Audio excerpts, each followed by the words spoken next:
Welcome back to Monday's Midday. Master Trooper Casey Wallace joins us now from Louisiana State Police, and today we are talking about the Sudden Impact Program, right? Yes, so every school year, appreciate letting us come on this show today. Absolutely. But every year we usually start about school time, August, September area. Sudden Impact really originated out of University Medical Center in New Orleans, but we do a sister thing with Rapides General. So Louisiana State Police and also Rapides General, we actually partner together to do the Sudden Impact Program. Okay. It's for all the sophomores in our area. Right now we have 35 schools that already participate in that. I think I have 30 already on the books. I got a few more that I got to get with, and we can talk about that too.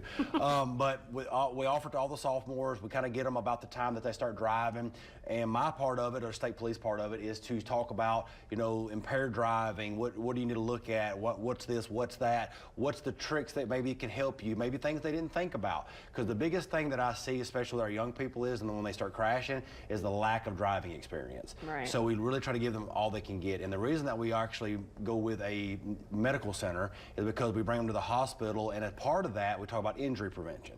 So what are your injuries going to look like? Where do you go to? Because most of the people in our area, because Rapides General is our trauma center here, the only trauma center here, and you're going to go there if you have a major trauma and a crash. So we show them, you know, when you fly in, because the parishes are very spread out. So if you do fly in, where do you fly into? How do you get off the helicopter pad? Where do you go down to the ER? If you have to go in the ER, where would you be? What room would you look like? Would you have to go to the operating room? Do you go to long-term care? What does long-term care look like? So we really show them all the aspects of how do you avoid a crash? Right. You know, don't get injured in general. You don't have to worry about none of this.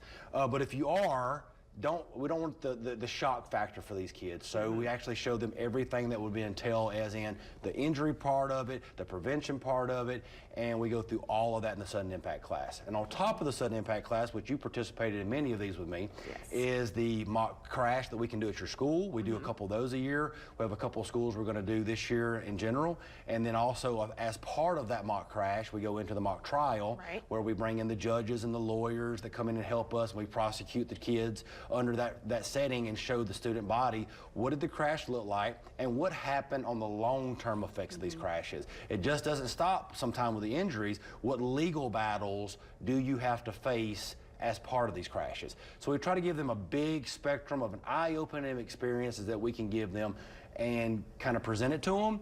And some of them take it really seriously. Of course, some of them kind of take it at value, but at least they're presented with the whole package deal of what you would experience in a crash, and what would be the long-term effects of an injury, and what's the long-term effects of maybe mental, what's the long-term effects of a family member dealing with a legal battle. So we give them all of that. So if your kids, and I say this to you if you're watching today, if your kid has not participated in Sudden Impact, if they are a sophomore in any of our local schools and they do not participate in the program, please reach out to State Police. Reach out to Master Trooper Casey Wallace at Troop E. I will love to go by your school administration and present them with this package. But like I said, we have 30-something schools in our area that already participate, so there's not many that don't anymore. But if your school is not one of those, please reach out to me, and then I will reach out to the administrator, and I will give them all the information that they need to make a decision, maybe to help one of your young people out there. All right, Casey, thanks so much for being with us again. Appreciate it, and y'all stay safe out there. Absolutely.